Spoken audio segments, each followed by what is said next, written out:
Boxing King Media, something random today. Never interviewed anyone on a train or subway, should I say.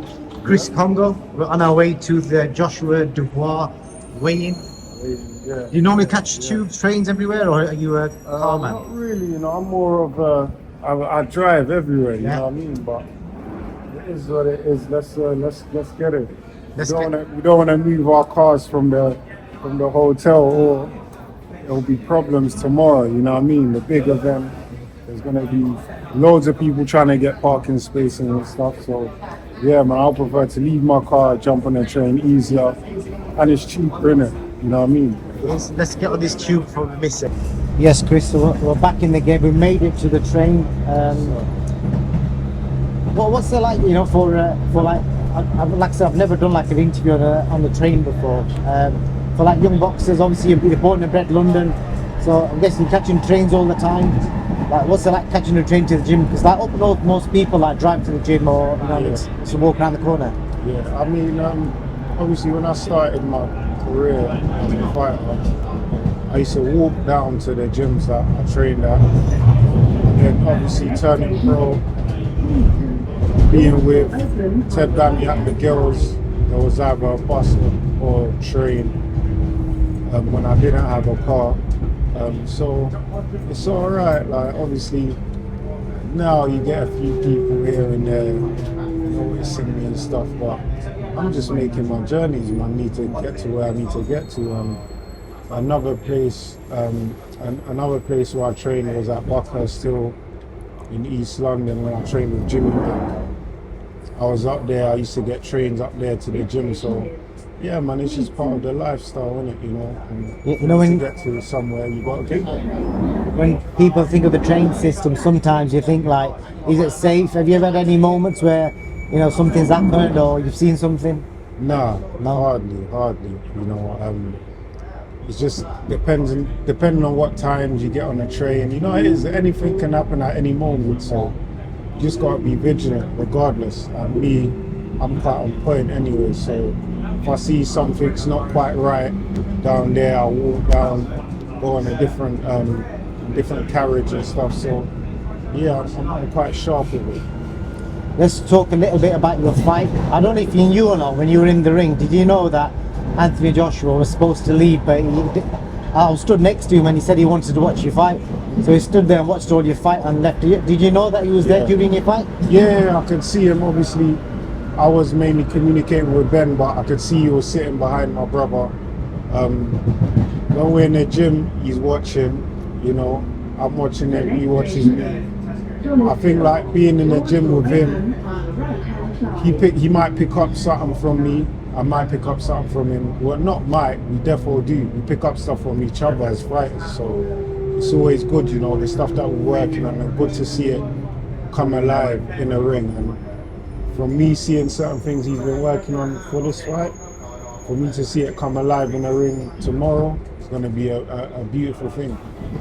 That can't have been an easy fight to take, because the guy you fought, Jacob Quinn, I'm pretty sure I've seen him fight a super middleweight before, against Shaquille Thompson. Okay. I'm pretty sure it was him. I think Shaquille stopped him in about a couple of rounds, but you basically fought a guy like bloody 3 weights heavier. Yeah. So what was that like with regards to not enough preparation? Obviously you was heavier as well, but did you feel like time was off? Did you feel slower? Did you feel any different from my mental camp? I still felt decently sharp. I felt like I was in decent condition, but not the 147 pound Chris Kongo. I didn't feel like that, which was the difference, you know. But apart from that, fitness was there, as everyone could see. Sharpness was still there, and I felt a lot stronger, you know, being at boxing at a weight above. But yeah, man, we just literally, we saw the name. Just we didn't even check his box rec. We just checked his YouTube, checked a couple videos, and we just said, yeah, we'll just run with it, because we don't complain over fighters like that. You know, we saw what he was about. We said, yeah, cool. He's a southpaw. Certain people won't take it, but we just went with it. You know, put it down, and we'll build it up and put it into our experience back. So that's it. That's where it was. And I bet you've never walked out at the Buckingham Palace before, have you? Yeah, listen. Did you see that before the fight? Did you know? Yeah. So I walked out into the venue, obviously I wanted to see the ring, what it was like and stuff. And I said, listen, me boxing there, that's probably the one of the best productions I've boxed in ever. I've never boxed on a production stage like that, and it's a good thing, you know. It adds that. I add it to you know, my portfolio as a fighter. So that there, what Riyadh sees and what they're doing, it's a good thing, you know. What is next for you, Chris? Because I'm guessing you want to fight your proper weight. There's been talks of a Marku rematch. I don't know how true that is, and what is next? The Marku rematch, I don't know. They've just been messing us about because they're saying that his management team been messing us about, saying mid-October's here now. How come the fight isn't made? Then we heard rumors that the fight is made. How come I wasn't involved in any negotiations, or no one brought to me any negotiations? Just that the fight is pretty much done now. I got voice messages of him saying that. So you can't say that there's a fight that's happening and I don't know about it, because I'm the one getting in the ring, not you. You know what I mean? So I don't know I don't know where that's coming from now or what's gonna happen now, because we haven't been in talks, one, and two, I beat him easily. Like what's the point of a rematch? If there's something big in there for me, then I'm all for it. I'll kick his ass again. Simple, you know. But I don't know if I want to go down that path. The ship has sailed. The ship has sailed. If the fight was done and maybe it was down the line, then I understand. Cool, we'll be training for that. But the ship has sailed. What's the point? You know. Why do people want to see Kongo Marku 2? Why do they want to see it? Because they saw everything what they saw. He said he had a broken hand. Check out one of his videos. He had injections in his hand, right, which numbed his hand. So he would have been able to punch a brick wall and nothing would happen. So he's saying you have a bad injury, but then you're still fighting, you're still throwing. You know how many times he hit me at the back of the head? I didn't complain. I was so zoned in, I didn't even bother complaining to the ref. It's the ref that initiated.